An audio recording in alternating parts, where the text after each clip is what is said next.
Well, I'm going first and then Mary's going to follow on. And I just want to say this first conference of our union has been extremely important.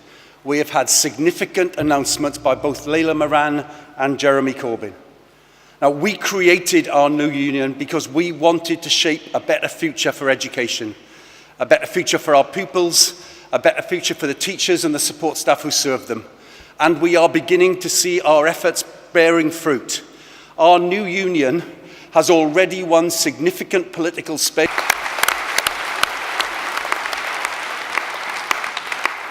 We'll be visiting the Green Party Spring Conference next month, and I hope you know that when we heard Rosamund Kissy-Deborah speaking on Wednesday, she's also a Green Party candidate. We work with the Lib Dems, and I've been really pleased to have been invited to take part in Layla Moran's commission, again using our insights and your policies to contribute to its deliberations. And we have been so very pleased to work with Labour on the development of their policies for the National Education Service. Conference, how long has it been since any education union got a visit, not just from the leader of the opposition, but also from the Shadow Secretary of State for Opposition and the Shadow Schools Minister? Their presence at our conference on Tuesday is a tribute to your work for our children and on the union's campaigns.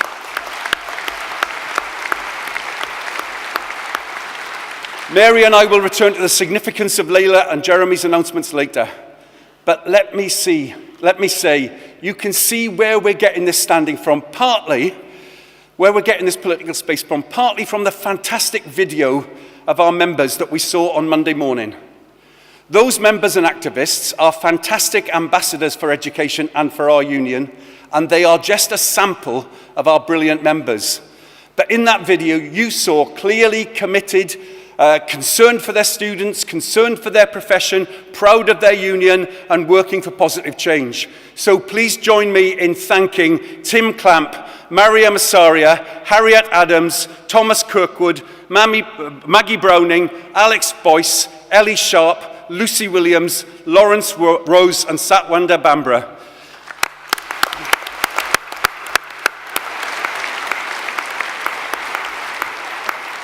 Now, I think that with that press coverage, with those political announcements at our conference, and with you, our members, we have had a truly great first conference for our great new union. And we should all be very proud to say, as does our backdrop, we are the NEU. Join us.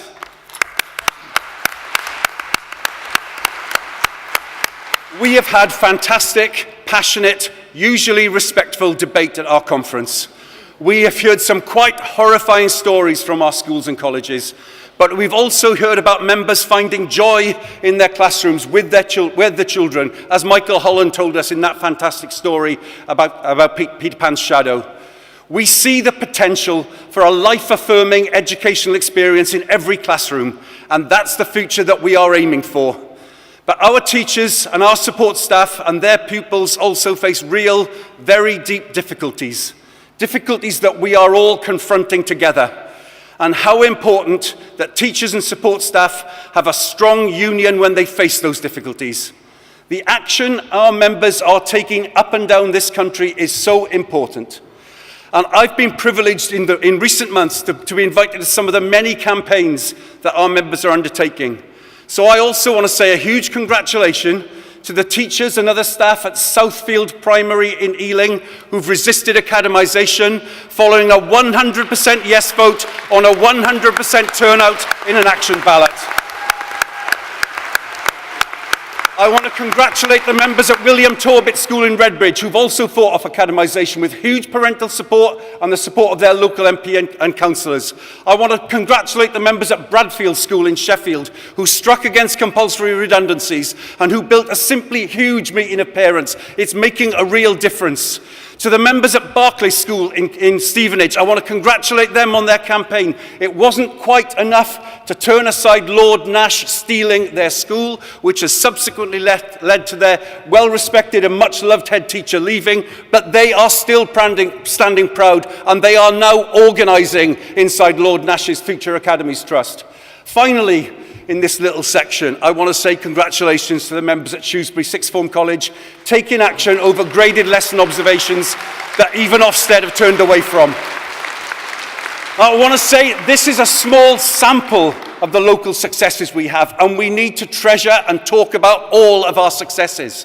Mostly in these disputes, we win before action, but the union is always there, ready to stand behind members if action is needed. And it's really important for our overall political strategy to know that in almost all cases, there is huge parental support for these teacher and support staff members. Our members are seeking other ways to organise themselves as well. They are setting up networks, black educators networks, women's networks, LGBT+, young educators, supply teachers, support staff networks, many others up and running. And these groups are having real successes as well. The women's networks have organised conferences and workshops around the country around our Sexism It's Everywhere report. The supply teachers in Wales, as you've heard today, have made a real advance this year. Nothing like as much as they want, nothing like as much as we want, but that victory has grown directly out of the work of our supply teachers network in Wales. A fantastic victory.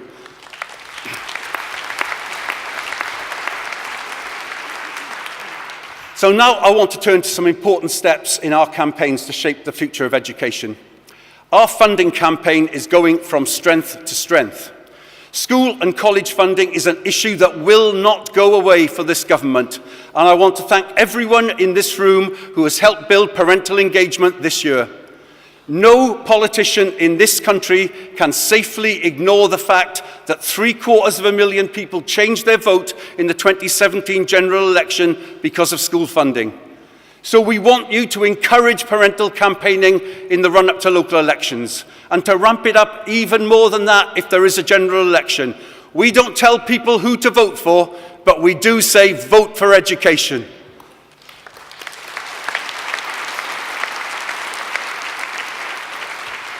We are doing lots more work to ensure that funding stays at the top of the political agenda. We got huge coverage recently for our councillor's letter to Damien Hines.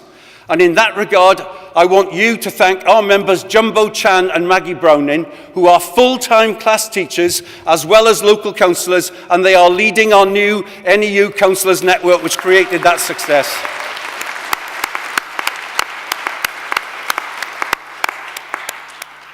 And as I've already mentioned, we got a huge story this week on SEND funding, arising exclusively from NEU research. We've had other coverage in that campaign over petition hand-ins, etc. And I want to urge all of you to work with the parents in the SEND National Crisis Campaign. I'm going to be speaking at their London demonstration over May half-term. There are many demonstrations around the country. Go along to them if you possibly can. I'm very pleased to have been invited to speak at that London demo, and I'm too far ahead on the autocue. And I want to wish good luck to all our sixth form college members beginning a ballot for strike action next term over the disgraceful level of funding for 16 to 19-year-olds. But what I'm going to reveal today about class sizes will be something that we will come back to time and time again in our funding work, because we are about to see a significant increase in the number of secondary school children in super-sized classes. And my prediction is that this will enrage parents. The government can keep repeating its lines about more funding than ever before, but what's happening to class sizes will give the lie to that. I've got 4 slides I want to show you and the press. 4 slides that I think Damien Hines should respond to. So on my first slide, this graph shows the trends in the pupil population. Primary pupils are the top line. Secondary pupils, the line under that. That secondary line, the dotted part, is showing a significant increase in the number of secondary pupils in the coming years as the bulge in primary passes through. It may not look huge on that graph, but the scale on the left is in millions. That is a very big increase in the secondary pupil population. Now, our government should be prepared for this because those children were born 11 years ago. The government has had time to prepare. But look at this second slide. This shows the long-run trends in average class sizes. Again, primary on the top, they've historically had bigger classes, much bigger than in other European countries. Look to the middle of that graph. You can see the peak in 1997. A peak caused by the last big squeeze on education funding, and a fall which came after it due to a change of government and a change of priorities. Remember that in 1997, Labour said that its manifesto was education, education, education. I think the next election will be fought on education. Look to the right of the lower line, the secondary line. Look at that really sharp increase. It's only 3 years, but that trend is going to carry on. We are forecasting that we are about to pass a 40-year high in secondary class sizes. Now, this graph is average class sizes. And when these large-scale averages go up, if they aren't planned for, they will have even bigger consequences on peak class sizes. So this third slide, this shows the number of supersized classes of 31 plus. And again, you can see the peak in numbers at the end of the Conservative government in 1997. You can see the effect of increased funding and the cap on infant class sizes which followed the election. But look at the bottom line, conference. Astonishingly, despite the difference in the averages, we are about to see the number of secondary children in classes of 31 and above going higher than the number of primary children. That is completely unprecedented in this country. And bear in mind, it comes at the time that the number of secondary teachers teaching outside the subject they trained for is also at a really high level. Conference, this presents a real problem in our schools. It presents a real problem for our members as well as their pupils. It's a real problem that the government has seen coming for 11 years. It's a real problem it hasn't dealt with. And my fourth slide explains why. It shows the long run of the proportion of gross domestic product spent on education. It goes up and down, usually with a change of government. But look at the sharp decline since 2010. Now, this is state education as a whole, schools, FE, and universities. It excludes independent schools, unlike some of the figures that the government produces. And this graph shows that the share of GDP spent on education is down practically to where it was in 1960. So just think back to what schools and universities were like in 1960. Young people left school at 15, not 18. Tiny numbers went to university. This decline in the share of GDP spent on education must be reversed. Education must become an investment again.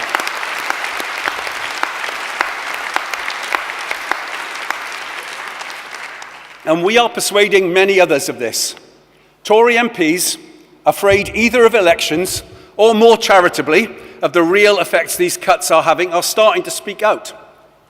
Esther McVeigh staged a Westminster Hall debate on school funding in her constituency, saying that the schools there didn't have enough money. We've just heard that MPs that we are working with have now requisitioned a full-day debate on school and college funding in the Commons on April the 25th. These don't come along very often. A full-day debate. I want you all, on your way home from conference, to contact your MP by email, by Twitter, by phone, and ask them to be there in the Commons on the 25th and to speak up for schools in your constituency. In another sign of trouble for this government, we are working increasingly with the F40 group of local authorities. Now, it's a cross-party group, but with a very large number of Conservative-run authorities in membership. And we are starting to work really well together. We are jointly promoting our rally on June the 22nd.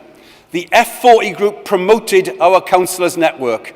Conservative councillors are going to come to speak to that rally on June the 22nd. Conference, this presents a real problem for the government, a real division in their own house. And all the work that all of us are doing in this new union can keep education spending at the top of the political agenda. We can keep it there for long enough that this government is going to have to invest or face the electoral consequences. Please do everything you can to build our ongoing funding campaign. But conference, you've made other very important decisions this week. You voted that we will, all of us, conduct an indicative ballot over pay in the autumn, and you voted that we'll organise a ballot of our primary members over high-stakes testing, with the indicative ballot opening in the next few weeks. We will learn all we can from the indicative ballot that we did last year. We will do better. This is a challenge to all of us. What we know fundamentally is that schools with reps get better turnouts than schools without reps. That those with trained reps get better turnout than those with untrained reps. We know that the work that you do in mobilising reps, in having good meetings of reps locally, really, really matters. So this will be major work for all of us in the summer and the autumn terms, alongside what we have to do on workload of forced academisation, baseline. But meetings of reps on one issue can discuss other issues too. So please do get those reps meetings organised for the week before half term. We know that funding really matters in our schools, but we know so much else matters too. Our education system needs deep reform. It's been going wrong since 1988, and that's why we're so pleased by the political announcements that we've heard this week. When Layla Moran says she would remove Ofsted and SATs and the baseline, you can see our campaign to shape the future of education is getting there. When Jeremy Corbyn announces that the Labour Party will remove SATs, baseline, phonics tests from our education system, he lifts the spirit of every teacher.